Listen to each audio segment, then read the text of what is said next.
Hi there, my name is Mark, and this is Pacific Northwest Solar. Our family has a solar array installed at our property in rural western Washington state, on the west coast of the United States. I've been inspired by other YouTubers to share my experience with our solar array, and how it impacts my power costs. This video details my results for May of 2024, and I hope it will be useful information if you are considering getting solar at your home. Please also see the link to my separate video that gives more details on our installation, listed below in the description. I have added some additional content which I hope you will think is useful. Here's a picture of our 16 kilowatt ground mount solar array. The solar array is directly south facing in one of our pastures, with no trees or other obstructions around it. We have 50 Z and Shine panels, rated for 320 watts each, with Hoymil's M300 micro inverters on the backs of the panels. These micro inverters convert the panel's DC output to 240 volt AC power, which is sent back to the breaker panel at the house. There is only one choice of electricity providers where we live. Currently, the cost of electricity from the grid is the same no matter what day or time it's consumed.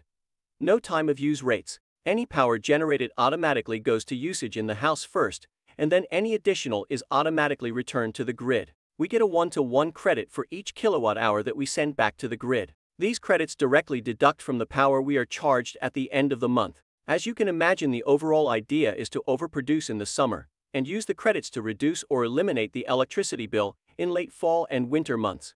I am using a Sense device in my electric panel to track power generated and power consumed, and I have written a custom Python program to capture real-time metrics for the entire system that I save and analyze.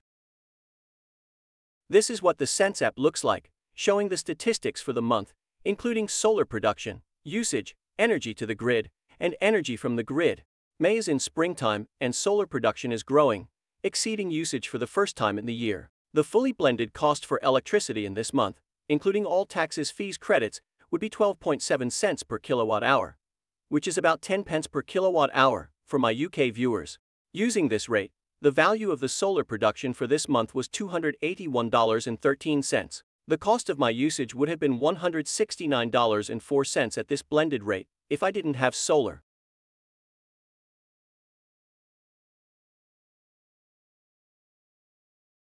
Here's a look at the solar production for May 2024 by day. Total production for the month was kilowatt hours, with the lowest day being 9.4 kilowatt hours on May 6th, and the highest being 111 kilowatt hours on May 9th. The total monthly production was about 11% more than April, and 4 times more than January. The overall average production per day was 71.1 kilowatt hours. The total amount of hours of sunlight per day went from 14.4 hours at the start of the month to 15.6 hours at the end of the month. There was quite a mix of sunny and rainy days in the month, and 8 days where production was above 100 kilowatt hours in a day. I'm super happy with this amount of solar production, but you can certainly see how much it varies by day.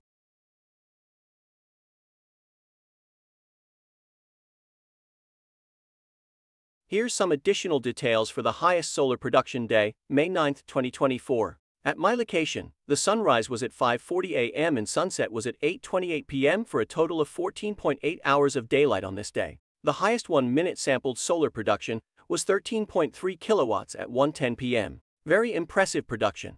Sunny almost all day, with one brief cloudy time.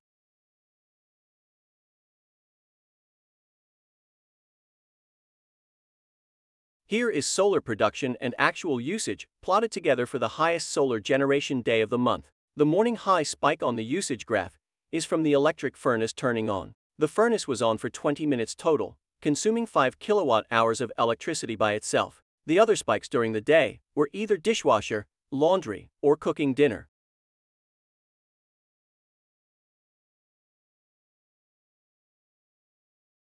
Here is solar production, overall usage, energy sent to the grid, and energy from the grid on a per-day basis for the month, relative to each other. Usage in this case is power used by the house, regardless of whether it came from the solar panels or not. The large-to-grid spikes were on days with high solar production. Electricity sent to the grid is dominating the chart.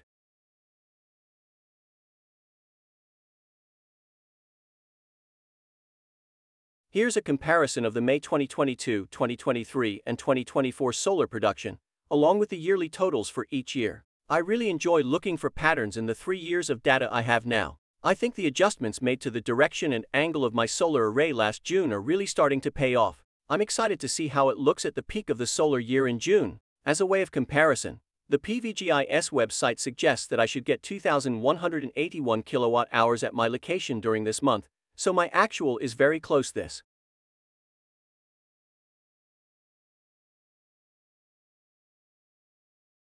Here is the month-by-month comparison of our usage between 2022, 2023, and 2024, along with the yearly total usage. Overall monthly usage has leveled out. Cumulative usage for 2024 is significantly lower than 2023 and 2022, by more than 3.5 megawatt hours.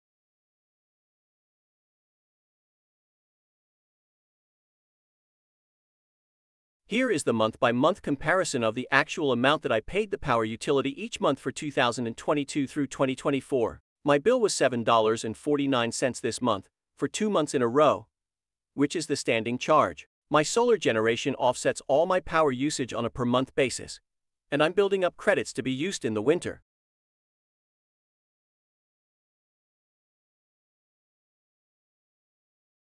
Here is a graph that shows the lowest and highest recorded temperatures in Fahrenheit for May 2024. The high temperature of 86 degrees Fahrenheit, 30 degrees Celsius, was unusual high for May.